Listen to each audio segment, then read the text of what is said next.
नमस्कार दोस्तों, मैं आर्यन और आप सुन रहे हैं स्टोरी विथ आर्यन। तो आज की हमारी कहानी बिहार के रहने वाले एक शख्स की है, जिसका नाम विक्रांत था। तो चलिए आज की कहानी को विक्रांत के पॉइंट ऑफ व्यू से सुनते हैं।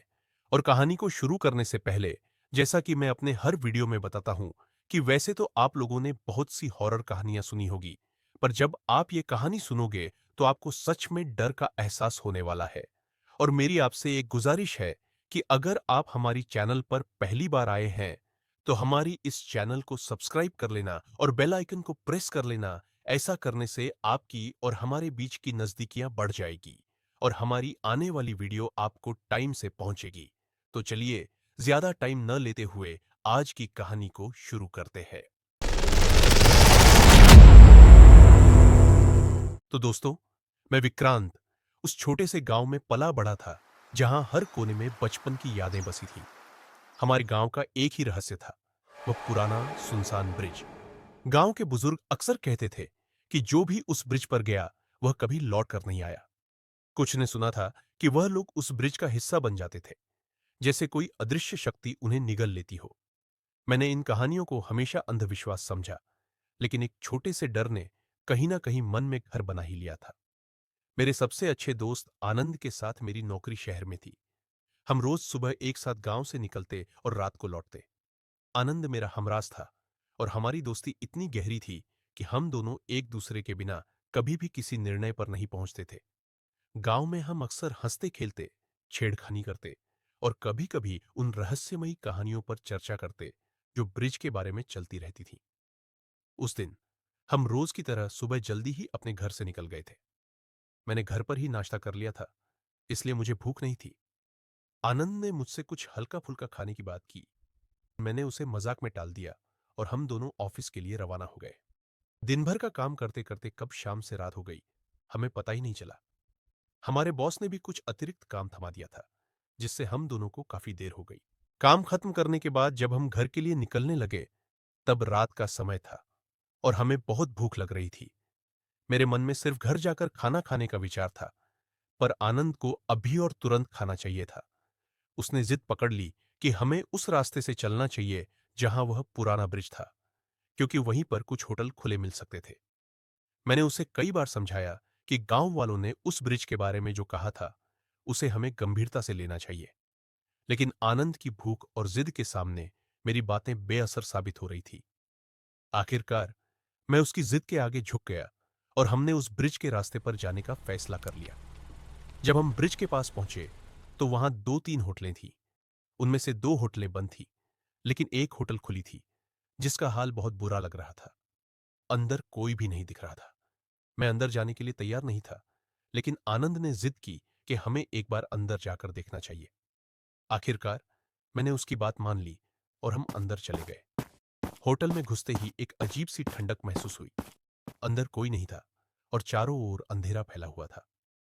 जैसे ही हम वापस मुड़ने लगे, एक महिला अचानक से सामने आ गई। उसके चेहरे पर अजीब सी मुस्कान थी और उसने हमें खाना खाने के लिए कहा। मेरे रोंगटे खड़े हो गए, क्योंकि उसकी आंखों में एक अजीब चमक थी जो किसी सामान्य इंसान की नहीं हो सकती थी। आनंद तो खाने के लिए तैयार था, लेकिन मैंने किसी तरह उसे मनाकर वहां से बाहर खींच लिया। जैसे ही हम बाहर निकले, महिला ने पीछे से कहा, आज रात के समय तुम उस ब्रिज पर मत जाना। वहां एक औरत है जो सबको डराती है और जो भी वहां जाता है उसे मार देती है। उस अजनबी महिला की बातें सुनकर मेरे दिल में डर और तेज हो गया, लेकिन हमें और कोई रास्ता नहीं सूझा, इसलिए मजबूरी में हमने उस ब्रिज का रास्ता पकड़ लिया। जैसे ही हम उस ब्रिज के बीचों बीच पहुंचे, अचानक गाड़ी बंद हो गई। मुझे एक बुरा एहसास हुआ और मैंने आनंद से कहा कि नीचे उतरकर गाड़ी देख लो। आनंद नीचे उतरकर देखने लगा, लेकिन उसे कुछ समझ नहीं आया। उसने मुझसे कहा, विक्रांत, एक बार तुम भी देख लो, शायद तुम्हें कुछ समझ में आ जाए। मैंने भी गाड़ी की जांच की, लेकिन सब ठीक लग रहा था। फिर भी गाड़ी नहीं चल रही थी। तभी मेरी नजर ब्रिज के कोने पर पड़ी। वहां एक महिला खड़ी थी, जो धीरे धीरे हमारी तरफ बढ़ रही थी। जैसे जैसे वह पास आ रही थी, मेरा दिल तेजी से धड़कने लगा और आनंद के चेहरे पर भी हवाइयां उड़ने लगी। वह वही महिला थी जिसे हमने होटल में देखा था। अब उसके चेहरे पर एक खौफनाक मुस्कान थी और उसकी आंखें लाल हो चुकी थीं। मैंने तुम्हें मना किया था ना, उसने एक भयानक आवाज में कहा। अब तुम्हें मेरी बात नहीं मानने की सजा मिलेगी। जैसे ही वह औरत हमारे ऊपर झपटी, हमारे शरीरों में एक अजीब सा डर समा गया। वह बिल्कुल किसी दानव की तरह दिख रही थी। उसकी आंखें आग की तरह जल रही थीं और उसका चेहरा विकृत हो चुका था। आनंद मेरे सामने खड़ा था और उसके चेहरे पर साफ दिख रहा था कि वह इस मंजर से कितना घबराया हुआ था। तुमने मेरी चेतावनी को अनसुना किया, वह औरत बोली। उसकी आवाज गहरी और गूंजती हुई थी। अब तुम्हें इसका खामियाजा भुगतना होगा।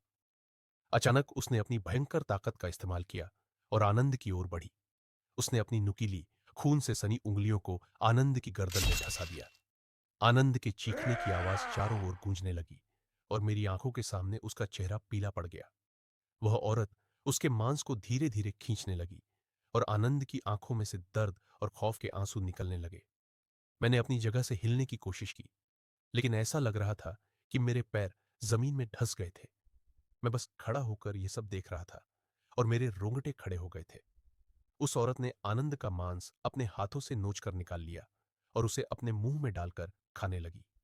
उसकी हर एक चबाने की आवाज मेरे कानों में चुभने लगी और मैंने देखा कि आनंद की चीखें धीरे धीरे खत्म होती जा रही थीं। उस औरत ने आनंद के पूरे शरीर को चीर दिया था और उसकी खून से सनी हड्डियां ब्रिज पर बिखरी पड़ी थी। आनंद अब सिर्फ एक कंकाल बनकर रह गया था। उसकी आंखों की जगह सिर्फ खाली गड्ढे थे, जो मुझ पर अपनी अंतिम घूरती निगाहें छोड़ चुके थे। मैंने अपनी जान बचाने के लिए इधर उधर देखने की कोशिश की, लेकिन मेरा दिल धड़कते हुए तेजी से भागने के लिए कह रहा था। उस खौफनाक मंजर से निकलने का सिर्फ एक ही तरीका मेरे दिमाग में आया। मैंने ब्रिज से कूद जाने का फैसला कर लिया।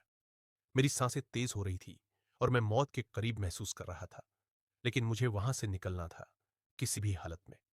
मैंने अपनी पूरी ताकत जुटाई और उस ब्रिज की रेलिंग के पास पहुंचा। उस औरत ने मेरी तरफ देखा और उसकी चीखती आवाज मेरे कानों में गूंजने लगी। तुम मुझसे भाग नहीं सकते। लेकिन मैं बिना एक पल की देरी किए उस ब्रिज से कूद गया। जैसे ही मैं नीचे गिरा, हवा मेरे कानों से गूंजती हुई निकल रही थी और मुझे लगा कि मेरी जान अभी इसी पल निकल जाएगी। मैंने खुद को बचाने की उम्मीद में अपनी आंखें बंद कर ली। नीचे गिरते ही मुझे महसूस हुआ कि मैं एक झाड़ी में गिरा हूं, जिसने मेरी गिरने की रफ्तार को थोड़ा कम कर दिया। मेरा पूरा शरीर दर्द से तड़प रहा था, लेकिन मैं जिंदा था। मुझे यकीन नहीं हो रहा था कि मैं उस भयानक औरत से बचकर निकल आया हूं। किसी तरह मैंने खुद को घसीटते हुए गांव की ओर बढ़ना शुरू किया। मेरा पूरा शरीर कांप रहा था और हर कदम पर मुझे ऐसा लग रहा था कि वह औरत अभी भी मेरे पीछे है, मेरा पीछा कर रही है। लेकिन मैंने हार नहीं मानी और आखिरकार गांव की सीमा में पहुंच गया। गांव के लोग मुझे इस हालत में देखकर हैरान रह गए। मेरी सांसें उखड़ी हुई थीं, मेरा चेहरा पसीने और खून से लथपथ था और मेरी आंखों में डर का साया अब भी झलक रहा था। आनंद कहाँ है? किसी ने मुझसे पूछा, लेकिन मेरे पास उनके सवालों का कोई जवाब नहीं था। मेरे दिमाग में सिर्फ आनंद की चीखें, उसके मांस के नोचने की आवाज और उसकी हड्डियों का खौफनाक दृश्य घूम रहा था। मैंने गांव के लोगों को सारी बातें बताईं, लेकिन उन्हें यकीन नहीं हुआ कि ऐसा कुछ भी हुआ था। उन्होंने मुझे बस एक डरी हुई नजरों से देखा और धीरे धीरे पीछे हटने लगे। लेकिन मुझे पता था कि जो कुछ मैंने देखा वह सच था। वह औरत, वह दानवी शक्ति और उसका भयानक रूप, ये सब मेरे सामने हुए थे। इस तरह विक्रांत ने किसी तरह अपनी जान बचाई, लेकिन उसका दोस्त आनंद उस खौफनाक ब्रिज पर उस भयानक औरत का शिकार बन गया। विक्रांत के लिए अब यह रहस्य हमेशा के लिए एक डरावना सच बन चुका था और वह जानता था कि गांव के बुजुर्गों की बातें सच्ची थीं। वह ब्रिज सचमुच मौत का फंदा था। तो दोस्तों, यह कहानी यहां ही समाप्त होती है और इस कहानी का सबसे बड़ा सबक यही है कि कभी भी अंधविश्वासों और परंपरागत ज्ञान को पूरी तरह से नकारना नहीं चाहिए। कई बार वे बातें जिन पर हम यकीन नहीं करते, किसी बड़ी सच्चाई को बयान कर रही होती है। मुझे पूरी उम्मीद है कि यह कहानी सुनने के बाद आपको सच में डर का एहसास हुआ होगा।